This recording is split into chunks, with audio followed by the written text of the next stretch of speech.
Behind the Knife would like to thank Boston Scientific for sponsoring this series. Boston Scientific's EduCare platform provides online access to a wealth of educational and training content all in one convenient place. Boston Scientific is committed to making medical education and training more relevant, more comprehensive, and more accessible for healthcare professionals like you, helping you deliver the best patient care possible. Visit educare.bostonscientific.com. That's educare.bostonscientific.com to start your learning journey today. In this video installment, the surgical endoscopy team from Behind the Knife is going to present 4 novel scenarios where complications are managed endoscopically. In the first scenario, we're going to show you a situation in which a perforation following endoscopic mucosal resection was managed with endoscopic suturing with the OverStitch device.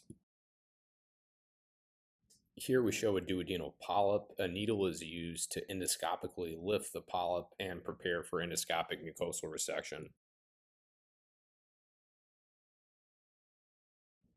After the band is applied endoscopically to the lifted area, a hot snare is used to actually resect the polyp. It is good practice to closely examine the endoscopically resected area following EMR to make sure that there is no full thickness defect. There is an obvious full thickness defect seen here at the resection bed, and the decision was made to use the OverStitch device to close this area in a full thickness manner.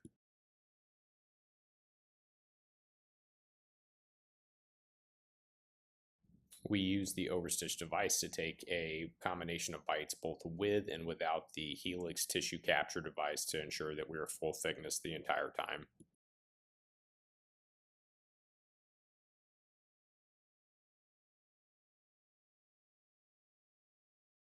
Once we are at the end of our defect closure endoscopically, we use the cinch to cinch down the suture and close the defect.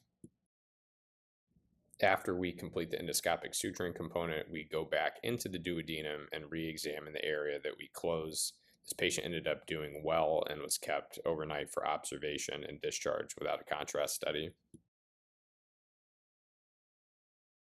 In the second clinical scenario, there is once again a perforation following endoscopic mucosal resection.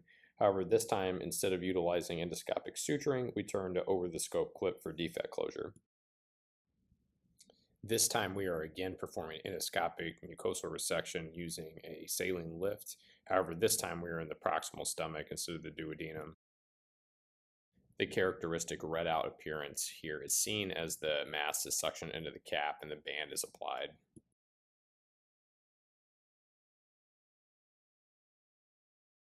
The hot snare here is inadvertently placed above the blue band instead of below the blue band, and then the resection is performed. A second pass here with the hot snare is taken in order to ensure that all the mass has been resected.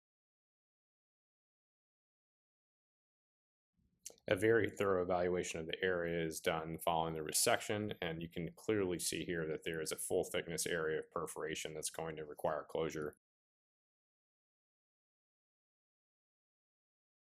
At first, we consider endoscopic suturing to close the area, but given the pinpoint nature of the defect, we ultimately end up utilizing an over-the-scope clip.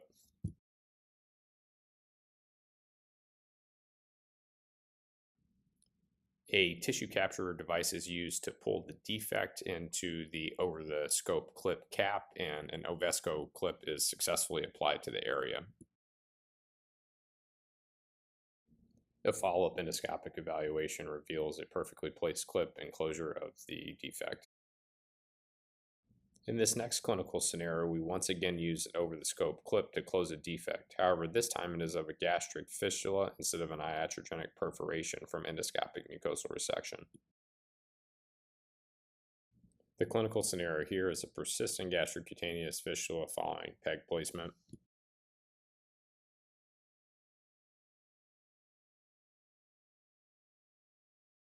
The area around the fistula's tract was first ablated using argon plasma coagulation.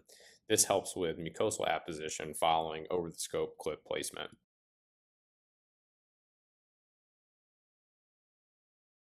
Once argon plasma coagulation is completed in a circumferential manner, a tissue capture device is used to pull the defect into the scope and preparation for clip application. A clip was successfully applied to this area, as you can see, and no further intervention for the GC fistula was needed. The last clinical scenario that we present is the management of bleeding following endoscopic resection of a polyp.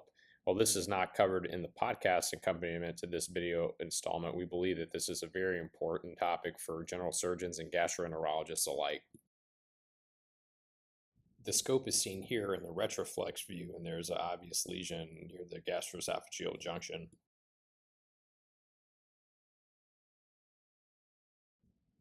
Given the raised nature of the lesion here, the decision was made to proceed directly with the removal via a hot snare.